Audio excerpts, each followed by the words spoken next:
तुम्हें पता नहीं बहन चोदो ऐसा क्या था। ये मादर चोद बीमारी है।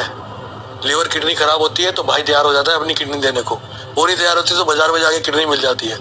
दिमाग फक हो गया, कौन देगा, कहाँ से आएगा, ये ठीक कैसे हो। मैं सोचता था ये ठीक कैसे हुआ।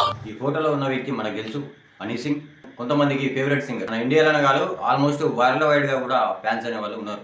కానీ ఈ వ్యక్తి మధ్యలో 7 సంవత్సరాలు ఎట్లాంటి సాంగ్స్ అనేది పాడలేదు, ఎలాంటి స్టేజ్ షోలు చేయలేదు. మరి దానికి రీజన్ ఏంది బ్రదర్ అంటే డిప్రెషన్ లోకి వెళ్ళిపోయాడు. దానికి కారణం ఏంది బ్రదర్ అంటే గాంజా మరియు చెరస్ లాగా ఇంకోటి ఉంటుంది, దానికంటే కొంచెం హెవీ డోస్ మెటీరియల్ అట్లాంటి దాన్ని తీసుకొని అడిక్షన్ అయిపోయి బైపోలార్ డిజార్డర్ అనేది వచ్చి సైకలాజికల్ ప్రాబ్లం వల్ల డిప్రెషన్ లోకి వెళ్ళిపోయి 7 సంవత్సరాలు ఇంట్లోనే ఉన్నాడు, బయటకు వెళ్ళాలి. ఓకే, అంత డేంజర్ ఉంటుంది ఈ మానసిక రోగం. Psychological problem more dangerous than physical problem. Okay, కాబట్టి కాలిరైనా చేయరైనా టెన్షన్ పడదు, హాస్పిటల్ కట్టించుకుంటే 2-3 వారాలలో తగ్గిపోతుంది. కానీ ఒక మనిషి సైకలాజికల్ గా దెబ్బతిన్నాడు అనుకో, ఆడు బయటకు వెళ్ళడం కష్టం, కొన్ని ఇంపార్టెంట్ సంవత్సరాలు ఆయన లైఫ్ లో కోల్పోతాడు, వీలైతే ప్రాణం కూడా కోల్పోయే అవకాశం ఉంటుంది.